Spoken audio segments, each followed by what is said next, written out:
In just 2 weeks, students here in southeastern Virginia are going to return to school, but it's not going to be like anything before. Hey Smithfield parents, my name is Joe Thompson and I'm the pastor at Smithfield Christian Church. And I want to share with you a conversation that I recently had with my friend Sarah Johnson, who is a YouTube homeschool vlogger and also a homeschool mom. And in this conversation, Sarah shares some awesome advice for us parents who are about to step into this brand new world of at-home virtual learning. And I believe that there is something in this interview for every parent. So Sarah, what are some of the significant crossovers that you've seen between, similarities between homeschooling and virtual learning? So of course I have not experienced virtual learning myself, but talking to others about it, obviously the big main one would be that now the parent is facilitating the teaching. There's a lot of homeschool curriculums where you don't have to full on teach it. There are even video-based programs, so kind of similar to virtual learning. So the parent is facilitating that. And then of course the child is doing all their learning in the home, in the house. And then, thirdly, you get to wear your jammies all day if you want. Oh, that's very true. Yeah, that is nice. So when you guys decided to do homeschooling, what were some of the biggest challenges that you faced with being a homeschool family or a homeschool mom, specifically working with your kids? Oh, goodness. Just one challenge. No. Honestly, especially in the beginning when they were little, like actually getting started on schoolwork each day was a little bit hard. You have a huge to-do list every day and it's easy to go, okay, let me do this and then I'll start. Let me do this and then we'll start. And then you're like, oh, it's lunchtime. Where did the day go? And so just like really becoming disciplined was the biggest challenge because it's just easy to kind of push things off. And so especially on days where you've got people coming into town or this and that due at work or whatever, you can just go, oh, we'll get this done tomorrow. And then you're like, yeah, oh, we're behind. So yeah, just getting disciplined. Absolutely. So then what have been some of the biggest or the greatest lessons that you've learned from the whole experience then? Honestly, in a big picture, like philosophical kind of way, would just be that book smarts isn't everything. And that may not be the answer you were looking for, but no, honestly, in the beginning, I was so eager to like have my son be the smartest and like excel super fast and like jump ahead because in homeschool, we're not bound by a schedule. So we could just he could just like zoom and zoom.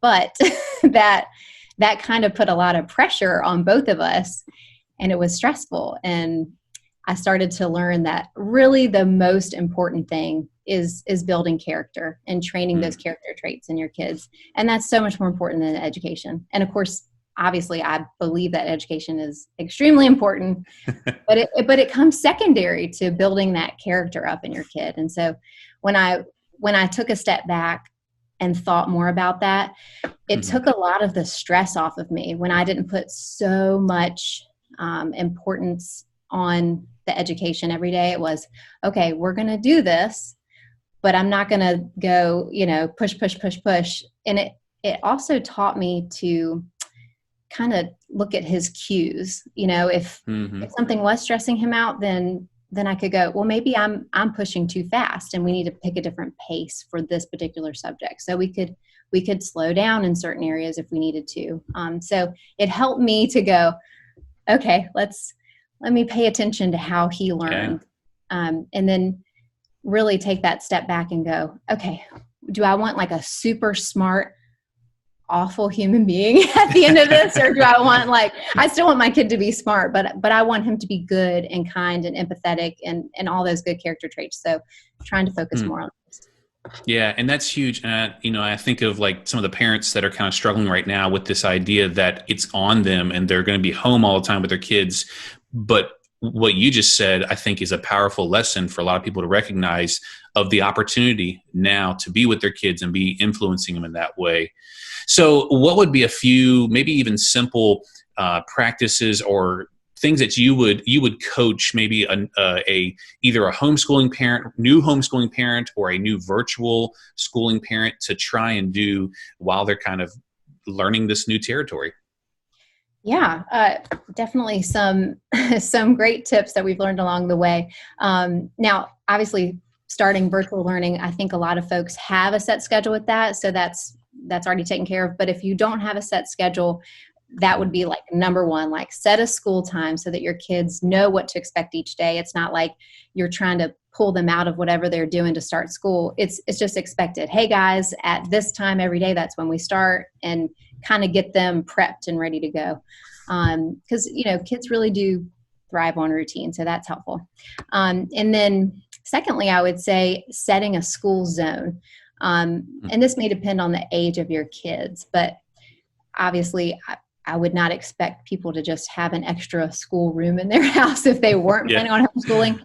But you can certainly pick a place to be your school zone. And that can even be your kitchen table.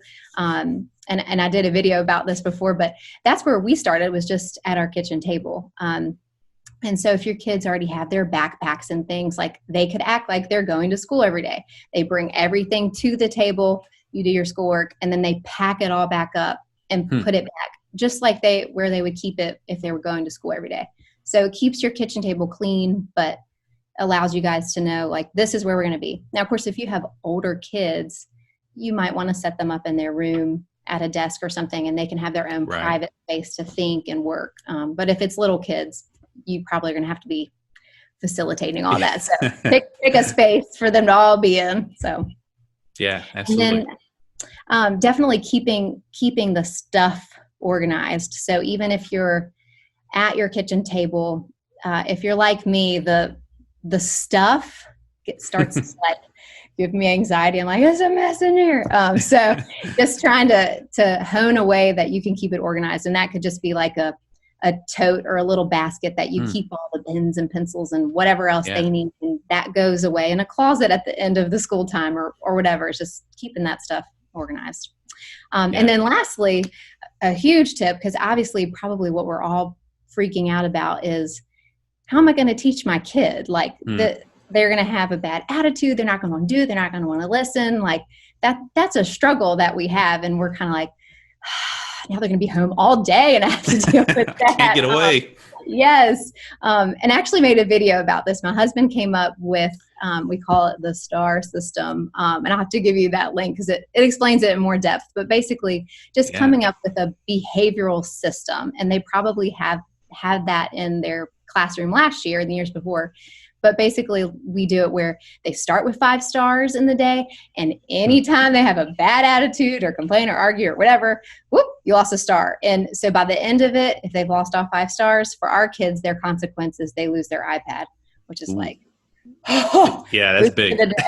But the reward for keeping stars is that every Friday, whatever stars they've earned, they get to go to the star store and they get to purchase some little reward or treat with their stars earned. So just a little system to like keep them in check, because it can be very hard to go into the school time with your mom or your dad hat on, and it can be very exasperating for you as the parent and the kid too. So like having this different disciplinary type of thing for your school time, it's helped us like hugely. So that would be my biggest tip. Yeah. So, thinking about maybe these parents who are stepping into this brand new and they've never done homeschooling or they've never done virtual learning, what bit of encouragement, what bit of, advice, homeschooling mom to homeschooling mom, just one-to-one, what would you tell them? If you were sitting down over a cup of coffee with them, what would you say to them right now?